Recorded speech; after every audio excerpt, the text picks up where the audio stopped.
Mr. Sultan Tahrir lahir di Padang Panjang, Sumatera Barat 5 Maret 1909. Meninggal di Zurich, Swiss 9 April 1966 pada umur 57 tahun.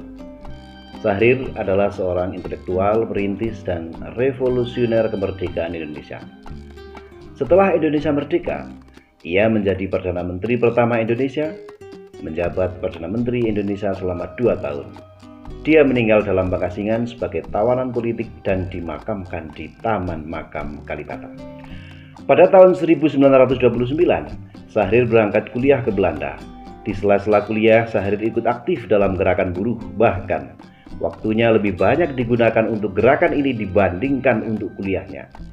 Karena komitmen kuatnya dalam gerakan buruh, Tahrir kemudian berteman dengan seorang pegiat gerakan buruh dari Sosial Demokrat yang bernama Solomon Tas.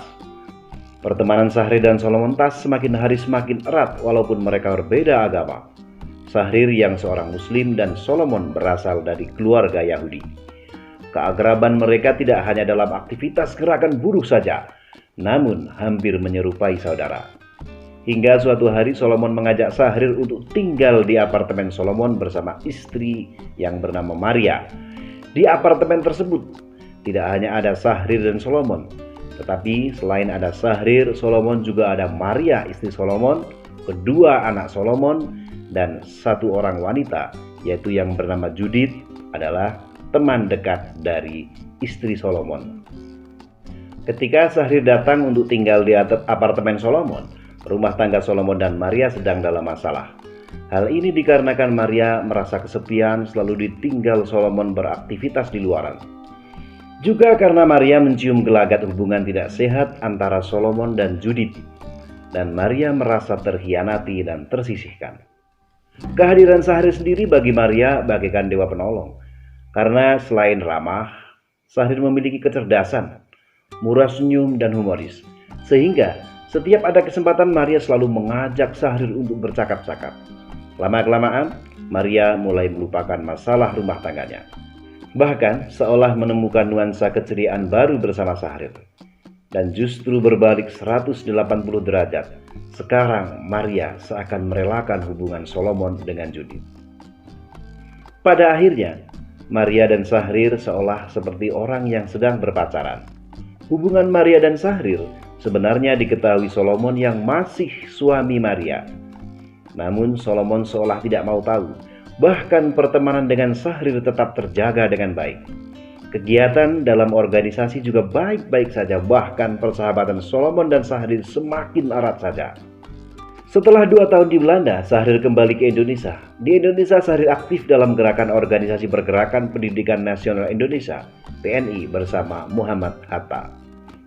4 bulan setelah kepulangan Tahrir ke Indonesia, Maria datang menyusul Tahrir ke Indonesia bersama anak-anaknya.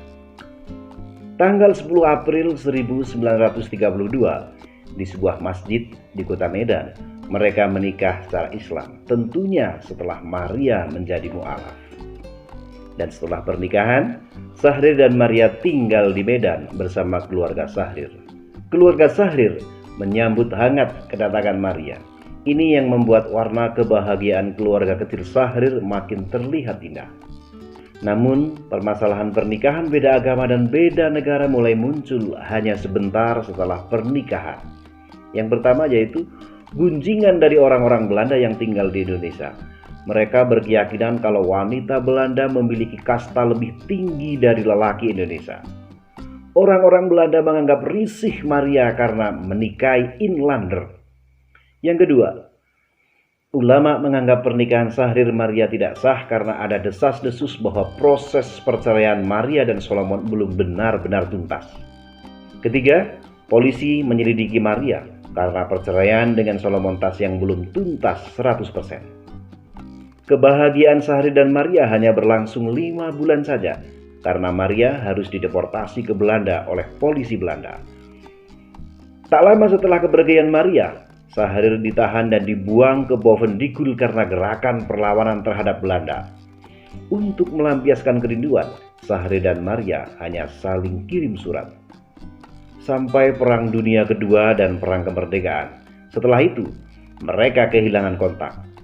Setelah Indonesia merdeka, beberapa kali Syahrir mengunjungi Maria di Belanda untuk membangun kembali keutuhan rumah tangga mereka. Namun takdir berkata lain, dan mereka resmi bercerai pada tahun 1948. Kisah yang kedua yaitu Dr. Sutomo dan Everdina Bluring. Dr. Sutomo atau yang bernama asli Subroto lahir di Nganjuk, Jawa Timur 30 Juli 1888. Meninggal di Surabaya, Jawa Timur 30 Mei 1938 pada usia 49 tahun. Sutomo adalah tokoh pendiri Budi Utomo, organisasi pergerakan yang pertama di Indonesia. Subroto mengganti namanya menjadi Sutomo saat masuk ke sekolah menengah. Everdina adalah wanita berstatus janda berkewarganegaraan Belanda dan beragama Kristen. Dr. Sutomo sendiri beragama Islam. Mereka bertemu pertama kalinya di stasiun Blora. Ketika itu Sutomo sebagai dokter rumah sakit Blora sedang menjemput perawat yang akan diperbantukan di rumah sakit Blora. Dan perawat itu adalah Everdina. Hari-hari kebersamaan dokter dan perawat itu membuat keduanya saling memahami. Tak lama Sutomo menyadari ada sesuatu dalam jiwa Everdina, semacam luka lara karena peristiwa yang menyedihkan. Benar saja, Everdina baru saja ditinggal mati suaminya. Dalam buku kenang-kenangan Dr. Sutomo berkata, romannya yang pucat, gerakannya yang kurang berdaya itu telah menarik perhatian saya. Saya ingin mengetahui penderitaan apa yang sedang diderita oleh suster itu. Ternyata suster ini adalah orang yang lagi dirundung malam, sedang hidup dalam kesusahan. Dari rasa iba inilah timbul rasa niatan untuk menghibur Everdina, untuk menghilangkan luka laranya dan sekaligus melindunginya. Kedekatan semakin erat dan cinta Sutomo bersambut. Tak lama setelah berpacaran, sepasang kekasih ini memutuskan untuk menikah. Teman-teman seperjuangan Dr. Sutomo sebenarnya tidak menyetujui rencana pernikahan tersebut karena takut akan mengganggu perjuangan Dr. Sutomo sendiri. Karena di saat sedang berjuang melawan penjajahan Belanda, kok malah mau menikah dengan wanita Belanda. Namun penjelasan Dr. Sutomo bisa dipahami teman-teman seperjuangannya. Tantangan rencana pernikahan juga datang dari keluarga Everdina. Bahkan kakak Everdina terang-terangan menyatakan putus hubungan keluarga dengan Everdina. Namun tekad justru semakin kuat dan mereka tetap menikah pada tahun 1917. Kesederhanaan dan kelemah lembutan Everdina yang mirip perempuan Jawa itulah yang membuat Dr. Sutomo semakin yakin akan masa depannya bersama Everdina. Pada tahun 1919, Dr. Sutomo mendapatkan beasiswa dari pemerintah Belanda untuk mendalami ilmu penyakit kulit dan kelamin di Belanda. Sebagai istri, Everdina ikut menemani Dr. Sutomo dalam menjalani masa pendidikannya di Belanda. Mereka tetap romantis walau hidup pas-pasan. 4 tahun di Amsterdam, mereka kembali ke Indonesia. Sepulang dari Belanda, jadwal Sutomo semakin padat. Ditambah aktivitas organisasi dalam perlawanan terhadap Belanda yang semakin menyita waktu. Di sela-sela tugas Everdina sebagai perawat, Everdina selalu berada di samping Sutomo untuk mendukung perjuangannya. Namun di balik ketegarannya, Everdina akhirnya jatuh sakit. Mereka akhirnya harus berpisah untuk sementara waktu karena saat itu Everdina harus tinggal di lokasi sejuk untuk proses penyembuhan. 2 minggu sekali Dr. Sutomo menjenguk sang istri di lereng Gunung Penanggungan, Celaket, Malang. Kondisi Everdina terus melemah. Wanita Belanda ini akhirnya meninggal di pangkuan Dr. Sutomo pada 17 Februari 1934. Kematian sang istri menimbulkan kesedihan yang mendalam terhadap diri Dr. Sutomo. Sampai-sampai Dr. Sutomo menuliskan bait, "Saya telah terserang malapetaka yang sangat hebat karena kematian istri saya pada 17 Februari 1934. 4 tahun kemudian, Dr. Sutomo menyusul Everdina menghadap Sang Khalik, tepatnya pada tanggal 20 Mei 1938. Kisah yang ketiga yaitu Pierre Tendian dan Rukmini Haimin. Pierre Tendian terlahir di Jakarta 21 Februari 1939. Di masa pendudukan Jepang, Pierre kecil harus ikut ayahnya, Dr. Al Tendian, bertugas di Rumah Sakit Magelang. Di Magelang tumbuh keinginan Pierre untuk menjadi tentara. Keluarga menentang karena ingin Pierre yang merupakan anak lelaki satu-satunya dalam keluarga Dr. Al untuk tidak menjadi tentara yang selalu berhadapan dengan maut. Keluarga menginginkan Pierre bersekolah kedokteran seperti ayahnya. Namun tekad Pierre menjadi tentara tidak terbendung. Akhirnya masuk AMN, Akademi Militer Nasional. Di sekolah, karena kedisiplinan dan kecerdasannya, Pierre terpilih menjadi wakil ketua Senat Korps Taruna. Setelah lulus dan menjadi tentara, tepatnya pada tahun 1963, Pierre Tendian yang saat itu berpangkat Letnan II bertugas sebagai Komandan Peleton Batalion Tempur II, Kodam II Bukit Barisan di Medan. Saat bertugas di Medan inilah awal mula Pierre bertemu dengan pujaan hatinya, yaitu Rusmini Haimin. Di suatu sore temannya mengajak Pierre berkunjung ke rumah seorang warga yang bernama Pak Haimin. Pierre bertemu Rukmini di sana. Dia menjadi tertarik kepada Rukmini. Ketertarikan Pierre tak lain adalah karena sikap Rukmini yang lemah lembut, pemalu, dan tutur kata yang sopan. Sedangkan Rukmini jatuh cinta kepada Pierre bukan semata karena ketampanannya, tetapi sikap humoris dan kecerdasan yang membuatnya jatuh hati. Kebersamaan mereka meningkat ke jenjang yang lebih serius. Walaupun sempat ada tantangan keluarga karena Pierre berbeda keyakinan dengan Rukmini. Pierre beragama Kristen sementara Rukmini beragama Islam. Mereka berdua sempat berpisah karena pendidikan intelijen dan perang, yang mana Pierre ditugaskan dalam penyusupan ke Malaysia. Cinta mereka tetap terjalin. Karena prestasi dan kedisiplinan lagi, Pierre menjadi rebutan para jenderal untuk dijadikan ajudan. Perebutan dimenangkan oleh Jenderal Nasution. Sejak tanggal 15 April 1965, Pierre Tendian resmi dijadikan sebagai ajudan Jenderal Nasution. Lalu pangkatnya dinaikkan menjadi Letnan I. Tak lama setelah menjadi ajudan Jenderal Nasution, melalui surat menyurat, Pierre dan Rukmini bersepakat untuk menikah.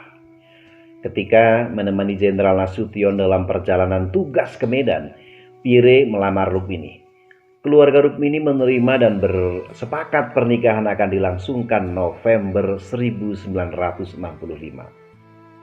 Pierre pun langsung menyurati keluarga untuk meminta doa restu.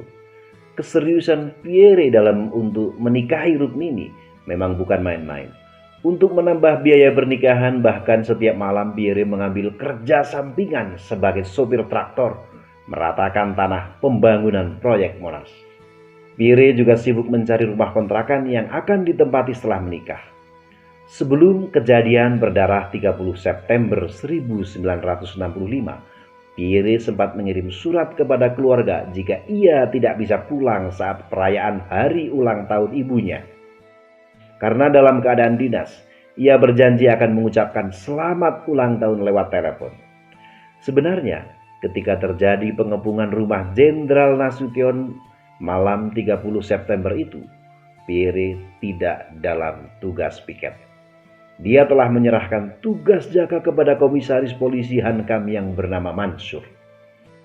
Namun karena mendengar kebisingan suara tembakan, naluri ketentaraannya merespon dengan cepat. Pierre mengambil jaket dan senjatanya untuk menghadapi pasukan penculik Jenderal Nasution. Namun malang. Tidak jelasnya instruksi operasi kepada pasukan Cakrawirawa membuat mereka salah tangkap dan tidak mengenali Jenderal Nasution. Mereka membawa Pierre yang dianggapnya sebagai Jenderal Nasution ke lubang buaya, dan di sana Pierre dieksekusi. Ibunda Pierre Tendian yang sedang berulang tahun tepat pada hari itu menunggu telepon dari anak laki-laki satu-satunya itu. Tapi telepon tak kunjung datang karena di malam naas yang bertepatan dengan hari ulang tahunnya, Pierre tewas. Ibunda Pierre menunggu ucapan selamat ulang tahun dari Pierre berhari-hari. Sampai 5 Oktober 65, pemerintah mengirim pesawat untuk menjemput keluarga Pierre Tendean di Semarang. Melihat peti jenazah Pierre Tendean, sang ibu hanya berlinang air mata. Sepeninggal Pierre, kesehatan ibu Pierre juga menurun. Dirinya jatuh sakit. Pada 19 Agustus 1967 beliau wafat. Sebelum wafat, ibu Pierre berpesan agar jenazahnya ditutupi dengan selimut milik Pierre. Sementara Rukmini sang kekasih terpaksa mengubur rencana pernikahannya dengan Pierre Tendean yang akan dilangsungkan 2 bulan lagi, karena kekasihnya tewas di malam 30 September itu dan tanggal 31 Juli 1965 saat lamaran menjadi pertemuan terakhir Pierre dan Rukmini. Saat perayaan kesaktian Pancasila 1967, Rukmini datang ke Jakarta untuk mengenang kekasihnya. Tangisnya pecah. Lalu Bung Karno sampai berusaha untuk menenangkannya. Butuh waktu 5 tahun bagi Rukmini untuk mengikhlaskan Pierre Tendean, sang pahlawan revolusi.